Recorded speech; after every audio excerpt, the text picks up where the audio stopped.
let's look at Team USA because they were the second team to practice. Now, tomorrow we'll go over the Finland and Sweden groups because they're practicing this afternoon as we broadcast.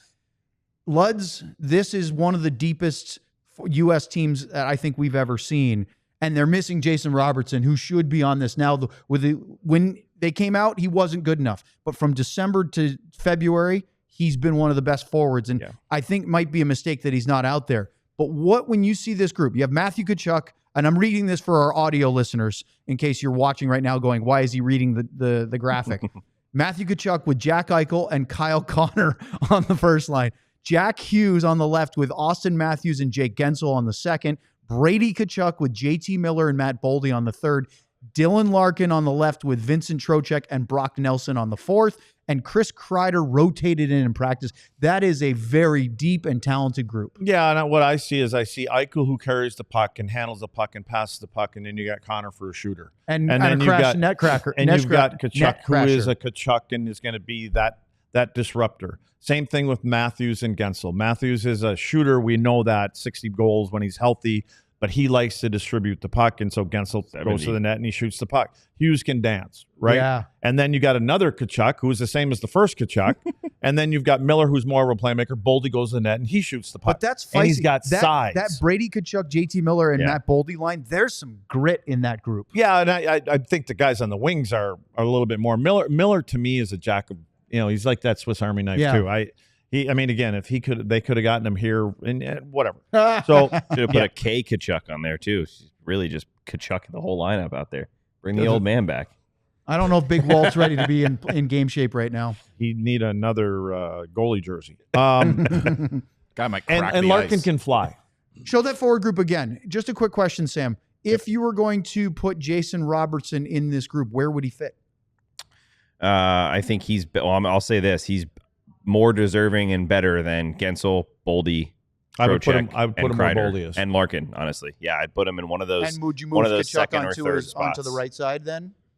Robo typically likes to play on the left. Yeah, but where does he does the same on the right side? Well, his power play is all on the right.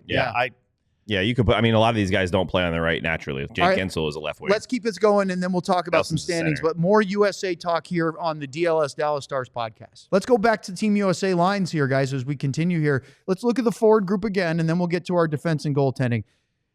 They did not run any special teams, so we can't show you a power play group. But Luds and Sam, we can guess. I mean, Eichel, honestly, it's going to be the guys at the top, but you could have anybody. Matthews. I don't think there's anybody of those top four. Canada was a little different. There were a couple guys that go, I don't know if I want that on my power play. But with this group, you could plug and play. There's so many talented forwards out there. Yeah, you look at guys, I mean, half wall guys, obviously Eichel. I think Miller can play on the half wall. The Tkachuks can play in front of the net. Gotta put him in front. Kreider can play in front of the net.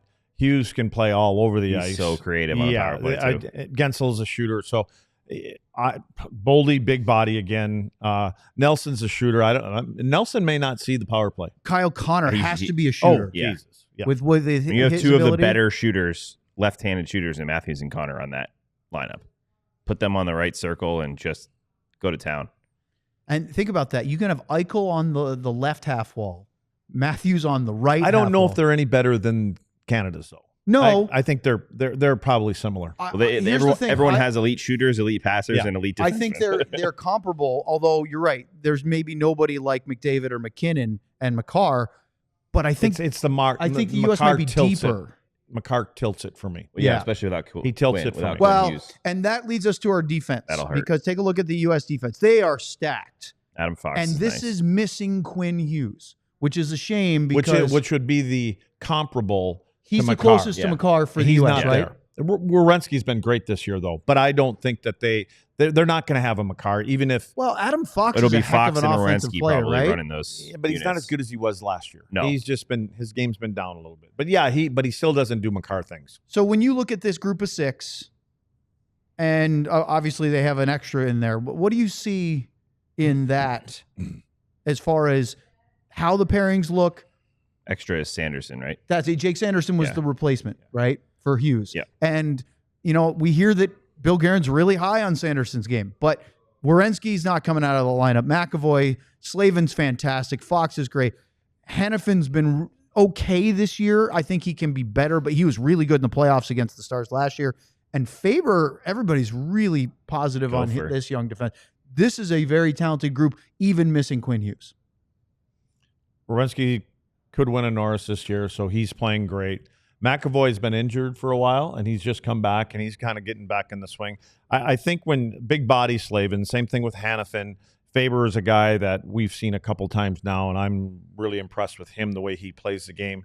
And yeah, Fox is a guy that can be that power play guy. I just don't think he's the same as Makar, and he's been a little bit off this year. But again, to me, for defensemen, forget the power play stuff. It's about chemistry and how do they play with each other, in this tournament. I think goaltending, I've said it before, goaltending is going to be the biggest part of this tournament. And it goes even further than just having the better goaltenders. I'm looking at Jesse Granger, who does a lot of stuff for goalies, posted the goalies' performances since January 1st. Not only is Canada just recent snapshot. Yeah, this is January 1st. Not only does Canada have the worst goaltending of all the teams in terms of their stats since January 1st, but their other guys they didn't pick, specifically Logan Thompson, are all outplaying the guys they did pick on their roster. I mean, I think Montembeau is a good young goalie. He's the 3.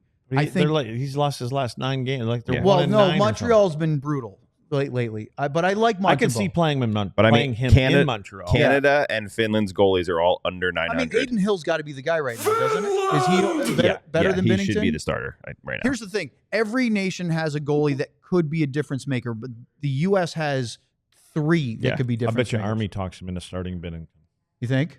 That's what I think. I wouldn't be surprised. Honestly, I wouldn't. If Binnington's on, he's on. But he's just so... Here's the thing. Heckle and Jekyll. We know Team USA that Hellebuyck's going to start. And even if he doesn't have the best game, which I think he will, there's no doubt in his abilities. If any one of the Canadian goalies whoever gets the start, whether it's probably between Hill and Binnington, and if they don't win that first game or they don't play well, there's going to be so much talk and media pressure and fan upset, all that passion. It's going to cause doubts very quickly for the guy in the net for Canada. And they can't afford to. This is such a quick tournament. We talked about it already, how it's not. You don't even get the semifinal, quarterfinal, any of that. You have to do well in the round robin. There's a 3. Is Canada playing Finland first? No, Sweden. Oh, well, that's a USA game Finland first game. So think about this. You have 3 games each. Depending on how things shake out, if you win 2, you're in pretty good shape, right? Granted that if you lose in past regulation, you get points. But let's just say if you can win 2 of 3, you're probably looking at a pretty good chance at making the final. So, which is why I kind of think if you lose the first game, that means the pressure's on, especially if you lose it in regulation. You got to win those last 2. So it's almost like an elimination game, your second game. Yeah.